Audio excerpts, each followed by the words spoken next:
Энэ өдрийн мэнд төргий та бүхэн хэрхэн YouTube-ийн плейлистнээс тэн дотор байгаа видеонуудыг MP3 форматтай нь автоматар бүгдийг татж авах талаар зааж өгье. За үүний тулд эдгээр 5 алхмыг хийх хэрэгтэй. За энэ маань ерөнхийдөө бол Python програмаар татж авч яана гэсэн үг. За энэ яагаад ингэж татж авч байгаа юм гэхээр хэрвээ вебсайт Google-ээс хайгаад плейлистийг тэр чигээр татж авах юм бол нэг бол төлбөртэй програм байдаг. За нэг бол тэр дээр татсан MP3 дуунууд нь дутуу даунлоод хийгдсэн байдаг. Кэштэй холбоотойгоор. За тийм учраас ингэж өөрсдөө ингэж татж авах юм хийж байгаа юм шүү. Энийг ойлгоорой. За ингээд гайдлайн дээр орцгоё. За эхлээд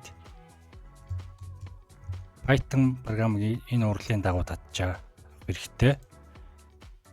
За ингэж ороод за ингээд доошлуулад 3.10 програм маань байна. Python програм. За тэгээд доошлуулангуудаа яг энэ тухайн одоо үйлдлийн системд таарсан recommended version-ыг татчих аваарай.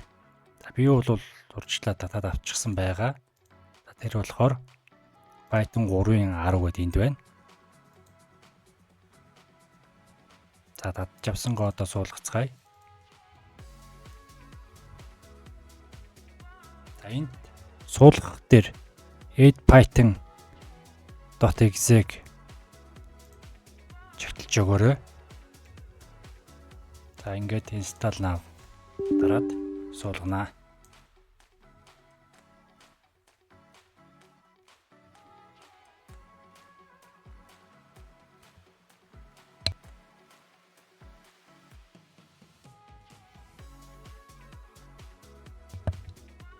Python програм амжилттай дуслаа. За шалгахын тулд Start руугаа ороод команд орондоо дуудана. За ийм харц цонх гарч ирнэ. За тэгэнгүүт энэ дээрээ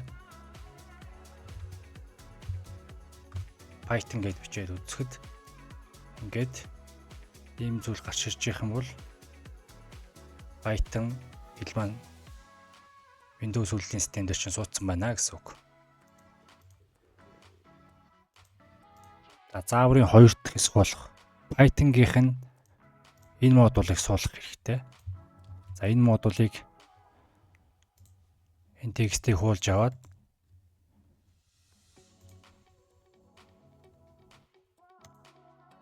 за шинэ таб нээлээ.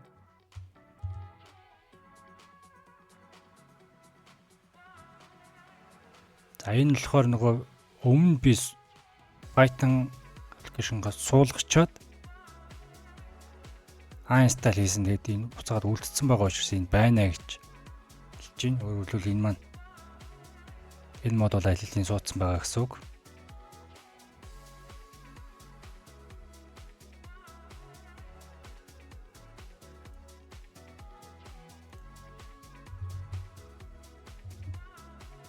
ppmpeg гэж татчихав. За энэ урлагийг браузер дээр дарж бичээд браузер дээр бичиж эдгээр сонголтууд гарч ирэн. За эндээс 700 zip файлыг татчихав. За би бол уурчлаа татаад авчихсан. Тэрийг ингээд задлсан байгаа.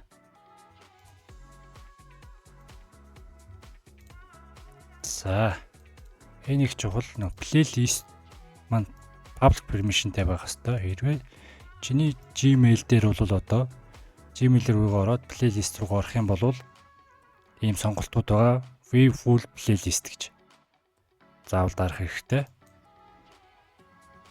За энэ дээр дарангууд ямар учиртай юм бэ гэхээр энэ дээдлийн браузер дээр плейлистийнх нь яг энэ хэсэг буюу playlist нэр нь харагдаж байгаа гэсэн үг. За хэрвээ өөр хин нэгний одоо дуу подкастыг сонсох шаардлага гарах юм бол тухайн суугаа хайгаад за жишээлбэл Pavlos Bros гэж хайгаад сууг руугаа ороод плейлист гэж ороод за одоо популярны буюу энэ дуунаас сонголоо гэж бодъё. Орлоо. Оронгуудаа энэ дотор лист гэж байгаа. За энэ энд хүртэл буюу энэ бол яг энэ уг сувгийн public playlist юм шүү. одоо жишээл энэ дотор байгаа 27 дууг татчих авах хэрэгтэй боллоо гэх юм бол энэнгээр нь татчих авна гэсэн үг. Энэ цэнхэртэй тэмдэглэсэн бол плейлист нэ гэсэн үг. За энэ дөрөвдүгээр хэсэг бол ингээд ойлгомжтой байх гэж бодож байна. За энэ командыг ажилуулах хэрэгтэй. Энэ командн дээр юуг нь солих ёстой вэ гэхлээр хоёр параметр солих ёстой. За үүний тулд болохоор эхний параметр нь бол нөгөө татчих авсан APVMP-ийн location-ыг optional байдлаар оруулчихвал зүгээр. За тэр маань хаана байна гэхлээр нөгөө задлсан файл руугаа ингэж ороод bin гэж ороод энэ замыг тэр чигээр нь хуулж аваад энэ дээр оруулсан гэсэн үг. Энэ зам. За дараад нь болохоор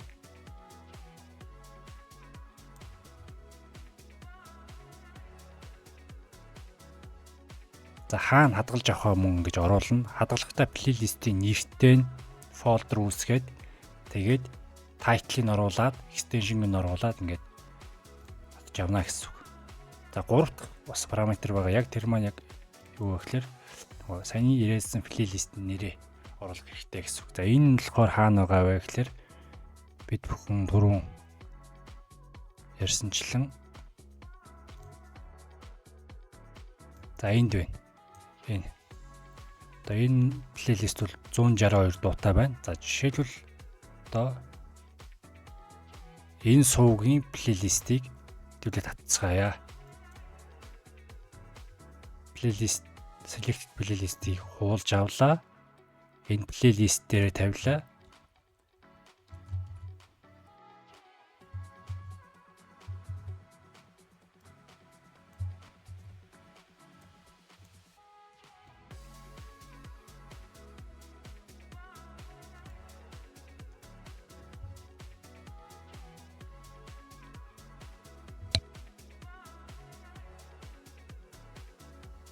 За энэхүү шууд 27 дуунаас эхний дуу татж авч байгааг харж байна. За эхний дуу яа брошо мир ингээд татж байна гэсэн үг. Энэ MP3-ыг энд та бүхэн харж байгаа бох.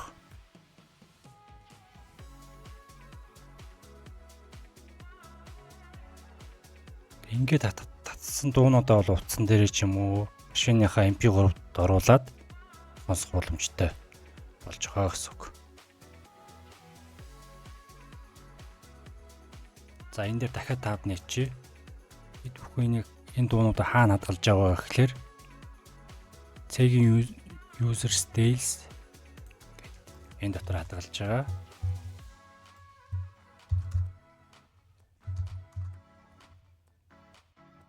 Плейлистийн фолдер бол популярны байсан байна. За энэ рүү орлоо.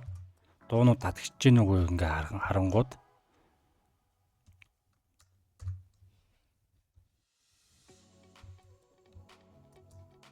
ингээд энэ мэтлэл ингээд дуунууд маань татгатаж явж гинэ гэсэн үг.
За дуунуудаа татаад дуусчлаа.